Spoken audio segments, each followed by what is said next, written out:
오늘날 경제적으로나 정치적으로 한중 양국은 상호 의존적 관계가 심화되고 있으며 중국에 대한 의존도가 날로 높아지고 있다고 볼 수가 있겠습니다.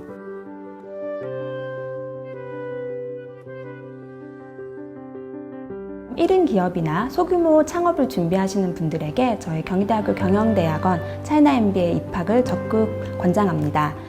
제가 졸업을 하고 중국을 진출할 수 있는 계기가 됐고 박사과정을 준비할 수 있는 발판이 됐던 것 같습니다. 차이나 MBA를 통해서 여러분들한테 중국을 통한 멋진 미래 비전을 펼칠 수 있을 거라고 저는 생각합니다.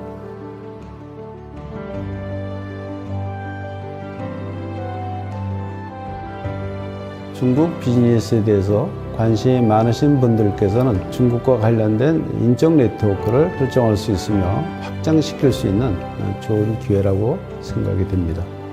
미래의 한중 글로벌 CEO가 되실 예비 창업자 여러분, 저희 경희대학교 경영대학원 차이나 MBA로 오세요. 차이나 MBA 짜요!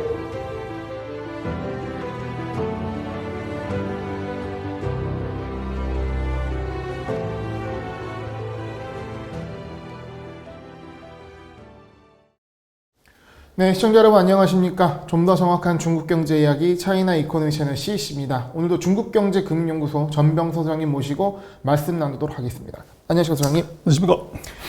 네, 이 대만을 둘러싼 미중 간의 갈등에 대해 살펴보고 있습니다. 지금 군사적 긴장이 매우 높아지고 있는데 선은 넘지 않고 있습니다. 계속 뭔가 왔다 갔다 하고 있는 상황인데 이 상황 속에서 바이든은 왜 이러한 상황을 만들어내고 있는지 알 수 있을까요? 그렇습니다. 그래서 네. 결국은 지정학적 요소하고 지경학적 요소가 같이 붙어 있는 것이 지금 대만 사태입니다. 네. 그래서 대만은 중국에 대해서 미국이 본토를 공격하는데 최고의 이 지리적 위치를 갖춘 요새입니다. 네. 뭐 절대 포기할 수 없는. 그렇습니다. 네. 지난 시간에 얘기드렸던 절대 깔아앉지 않는 항공모함이라는 거죠. 그래서 이런 요인이 하나 있고 또 하나는 바로 산업의 쌀의 생산지입니다. 쌀 생산이라는데 네. 반도체입니다. 네. 그래서 이게 지금 반도체가 없으면 아무것도 못하지만 지금 전 세계에서 첨단 반도체는 전부 5나노 이하짜리를 쓰게 되는데 이것은 미국은 만들지 못해요. 그걸 대만의 TSMC한테서 이제 위탁을 줘서 파운드리를 하기 때문에 유사시에 TSMC가 깨지게 되면 미국의 첨단 산업이 스톱돼야 되는 불상사가 생기는 거죠.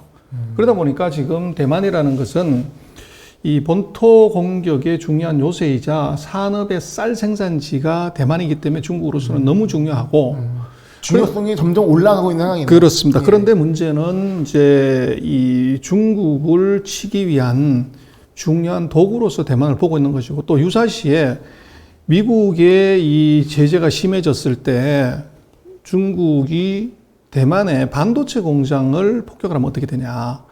뭐 직접 폭격하는 것이 아니라 드론을 사용해서 정확하게 반도체 공장만 타격할 수가 있는 거죠. 아까 말씀드렸지만 거리가 130km밖에 되지 않기 때문에 그렇게 됐을 때 이 미국의 첨단 산업들이 이게 첨단 반도체를 못 구해서 공장을 다 세워야 되는 그런 불상사가 생길 수 있는 거죠.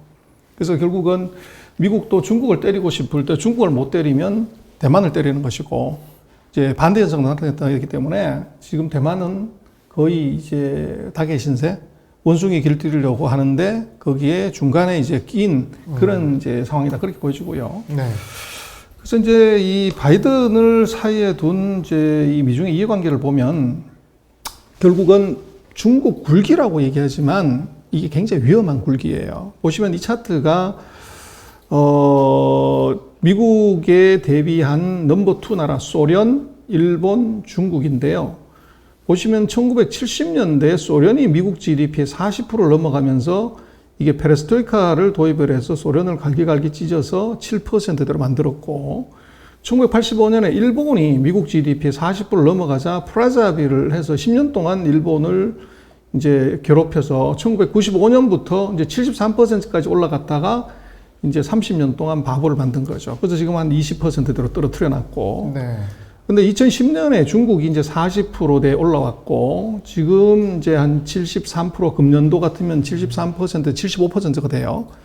일본의 피크 때를 넘어가게 됩니다. 그래서 이게 지금 앞으로 바이든 정부 4년 동안 가면 대략 한 84%까지 올라가게 되는데, 이건 역대 최대까지 올라가는 겁니다. 그래서 바이든 입장에서는 이걸 자초를 시키면 다시 이제 40년간 이제 편하게 가는 거고, 자초를 못 시켜서 이게 100% 넘어가게 되면 역사가 바뀌는 거죠. 그러다 보니까 중국의 굴기라고 하지만 사실은 중국은 이것은 미국은 반드시 좌초시켜야 되는 이건 역사적 사명이 있는 이제 전쟁이라는 거죠. 그래 왔고. 그렇죠. 그래서 이 중국의 굴기는 제가 볼 때는 굉장히 위태로운 굴기다. 절대 미국이 가만 안 있을 거니까. 그래서 이 미국은 중국을 어떻게 이제 컨트롤 하냐 보면 결국은 이게 제가 볼 때는 가마솥에 개구리 삶기, 서서히 죽여 이제 없애는 건데, 보면은 1947년에 파이브 아이스를 이제 만들어 5개 나라가 중국을 감시합니다. 네.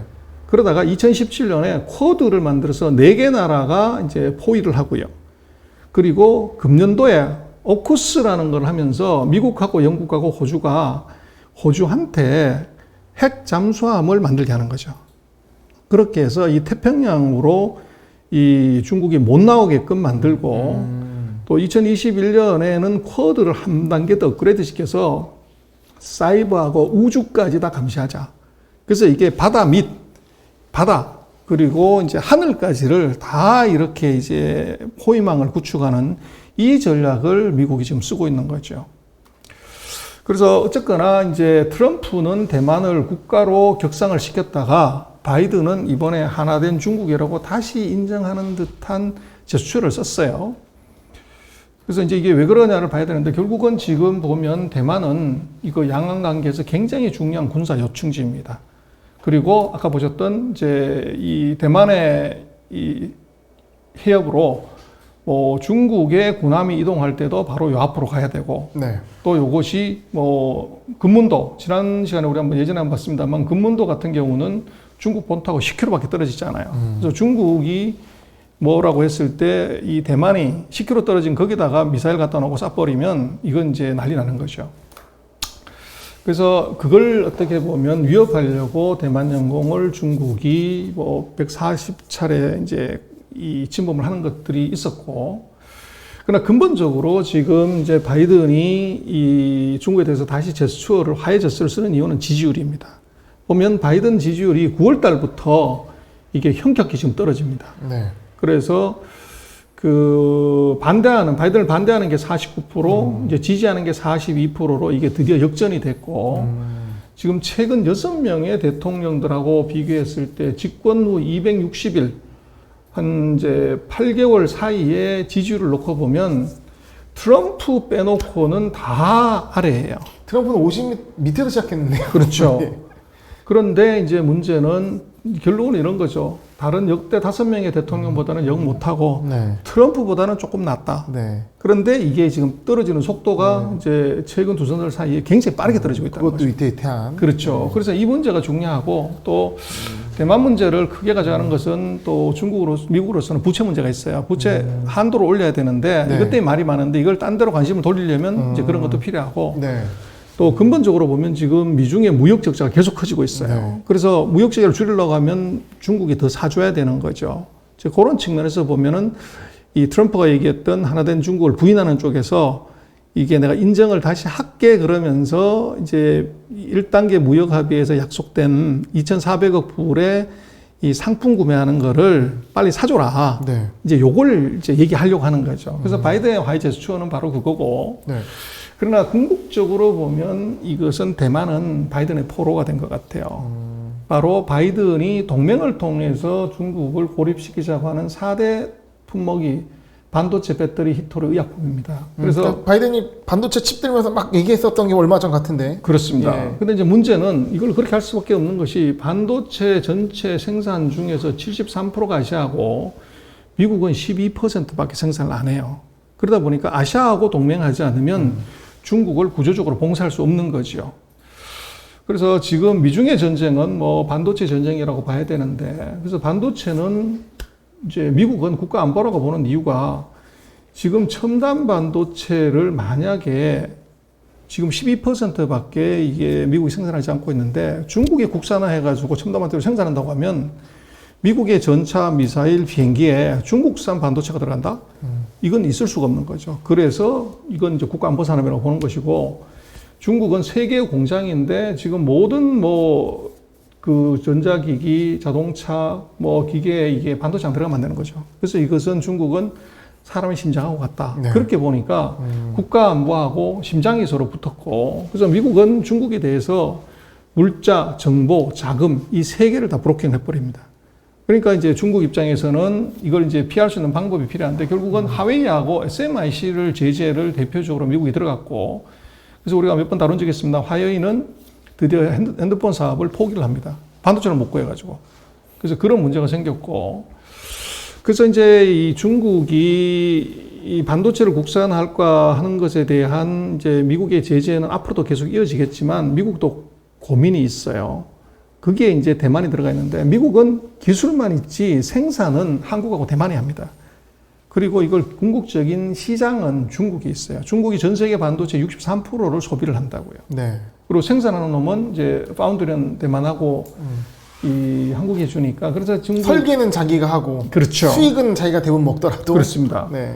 그래서 이제 중국도 미국도 이제 반도체를 국산화해야 되겠다. 그래서 반도체 지원법을 최근에 만듭니다. Chips for American Act하고 American Foundries Act라는 걸 두 개를 해가지고 500억 불을 이 지원을 해요. 네. 50조를 갖다 박는 거죠.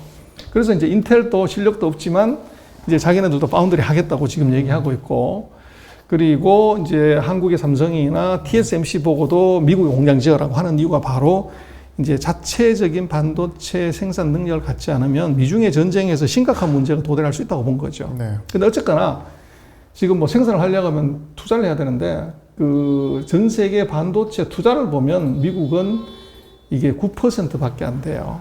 그러다 보니까 이게 생산이 안 되니까 한국하고 대만을 목줄로 해서 이제 생산 캐파를 미국에 만들라는 얘기죠. 네.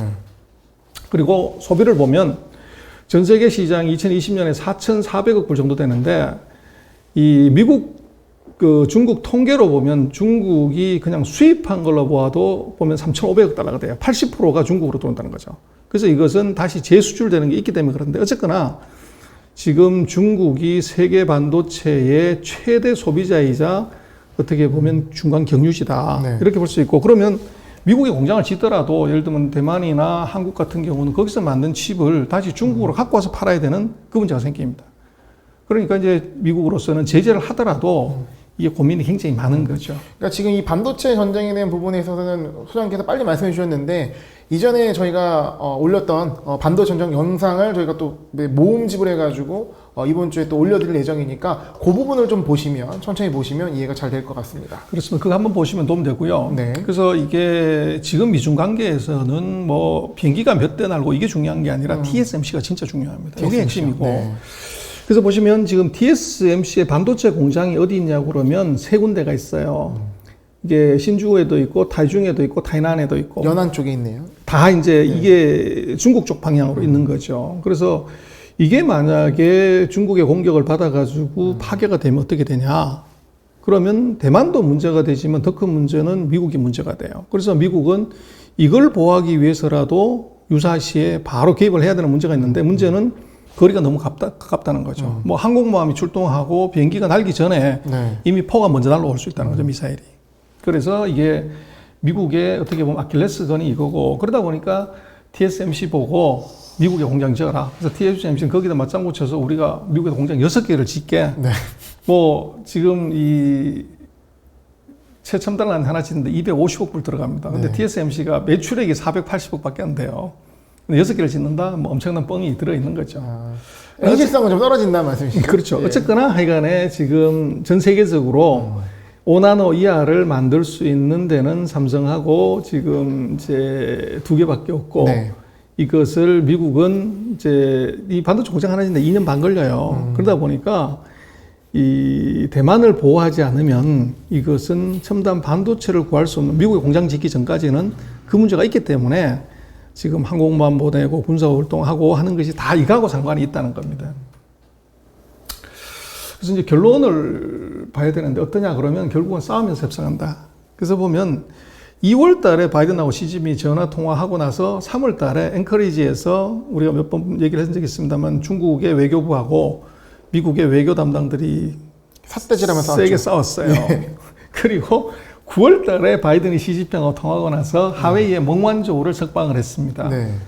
그래서 뭐 약간 할부니가 조성이 됐고 10월 달에 보면 그 쥐리에서 제이크 설리반하고 양지에츠가 서로 회담을 해요. 네. 그래서 12월 달에 화상이지만 미중 정상회담을 하자. 그러니까 지금 이게 정말 타임라인이 기가 막힌 게 저희가 이 멍한조 석방과 정상회담이 성사가 됐다라는 소식을 전해드렸잖아요. 그 사이에 또 갑자기 다이나믹하게 이 대만 문제로 군사적 긴장감이 높아지니까 이거 뭐 어떻게 해석해야 되는지 상당히 어렵거든요. 그래서 이제 결국은 이 12월 달에 미중 정상회담이 이게 이제 중요한 변곡점이 되는 거죠. 네. 그래서 뭐 결국은 그 사이에 어떤 합의가 사실은 이루어져야 되는 것이고 그리고 그 사이에 다르게 놓고 보면 이제 기싸움을 한다고도 사실은 봐야죠. 서로가 이제 뭐 큰 판을 위한 기싸움? 그렇죠. 네. 그리고 말씀을 드렸지만 이것은 결코 중국이 판을 깨는 것으로 갈 수가 없다. 판을 깨서 만약에 대만을 공격했다고 그러면 그것은 미국으로서는 아주 절호의 찬스가 되는 거죠. 양쪽 다 그렇지 않을까요? 그렇죠. 근데 이제 군사력으로 놓고 보면 뭐 이 더 자신감이 있기 선제 때문에. 공격은 중국이 빨리 할 수 있지만 붙었다 그러면 중국 본토가 위험해지죠. 그러다 보니까 어떤 경우에도 제가 볼 때는 이 중국이 이게 전쟁을 일으키거나 이럴 가능성은 대단히 낮고 또 그게 벌어졌다 그러면 바이든 같은 경우는 반도체의 첨단 4차 산업혁명의 핵심이 되는 첨단 반도체 생산이 중단이 될 수 있는 위기가 있기 때문에 이것은 함부로 하기가 굉장히 어렵다. 네. 그리고 이제 아마 그 정상회담을 뭐 다시 하려고는 하지만 그 이제 의제 조율을 사실은 해야 되겠죠. 저 내년도에. 그래서 어쨌거나 이건 지금 이 아프간이 빠지면서 이게 이제 중국이 이제 발등에 불이 떨어졌습니다. 바로 이제 미국이 대만에다가 집중하게 되면 그러면 대만은 바로 붙박이 항공모함이라는 거죠. 지금까지는 섬이었지만 중국이 이게 대만을 다르게 보는 이유는 미국이 이것을 항공모함으로 쓸 가능성이 있다는 거죠. 여차하면 항공모함이야? 뭐 이런 느낌. 그렇죠. 그게 바로 이제 그 군대를 네. 뭐 어떻게 보면 군사 훈련시키는 교관을 주둔시켰다고 하는 게 맞겠죠. 네. 이제 그것도 어떻게 보면 좀 묘한 건데. 아, 그럼 지금 군사주는 문제 자체가 약간 대만에서 항공모함 기능을 강화시키는 부분? 그리고 미국과 대만이 친해지는 건 거기 군사력이 들어가기 위해서는 친하지 않고는 어렵잖아요. 당연히 그렇죠. 그래서 이제 그게 뭐 우리로 봤을 때는 여러 가지 있을 수 있지만 그건 이제 정말 공식적으로 한 거냐인데 그것도 결국 이제 정치인들의 입이 문제죠. 그 차이잉원이 어떤 인터뷰에서 그렇게 얘기를 해버린 거고 그것의 파장이 그렇게 커질 거라고 사실 생각을 못 했던 거죠. 중국 외교부가 이번에 미군 주둔을 갖고 대만 독립은 죽음의 길이다 이렇게 평을 했거든요. 그래서 이제 그게 대통령이 예를 들면 그렇게 얘기를 했기 때문에 이건 진실이라고 먹고서 대포를 쏜 거고 그거 발언 나오고 난 다음번에 대만 국방부 장관이 그 얘기를 해요. 군인이 주둔한 건 아니고 거기에 교류 차원에서 미군이 와가지고 교류하고 있는 정도다. 그 부분은 언론에 안 나오더라고요. 또. 그래서 그런 식의 얘기를 해서 네. 이제 넘어가려고 하는 거죠. 그래서 어쨌거나 지금 놓고 보면 그 지금 우리가 대만 관계를 쭉 이제 봤지만 결국은 이것은 정치인들의 이해관계나 정치인들의 입지하고 관련돼서 대만은 민진당이냐 국민당에 따라서 중국 본토하고의 정책이 왔다 갔다 했고 또 이 미국 자체도 보면은 이것은 이제 정치인들의 스탠스에 따라서 이것도 이 하나된 중국을 인정하는 척 하다가 또 안 하기도 하고 또 안 한다고 했다가 해주는 척도 하고 뭐 이렇게 이제 두 정치 집단들의 이해관계가 이것이 양안관계의 긴장을 사실 실제적으로 만들었고 그래서 어쨌거나 결과적으로 놓고 보면은 이게 강대국들이 미국하고 중국의 이해관계에 대만은 춤을 출 수밖에 없는 결국은 이제 저 시간에 얘기를 드렸습니다. 원숭이 길들이는데 닭 잡아서 피를 보여주는 그게 대만이 아주 고약하게 지금 걸려있다 이렇게 보여지고 이제 우리 입장에서는 뭐 여러 가지로 이제 얘기할 수 있는데 그 양안 관계 악화가 한국한테 어떤 영향을 미칠 거냐 하지만 물론 전 세계적으로 그것은 터졌다 그러면 재앙이 돼요. 그러나 지금 중국으로서는 이제 이 미국의 경제적 타격을 입히는 것이 중요하지 군사적 타격을 입히면 자기들은 피해 올 거니까 그것은 이제 반도체죠.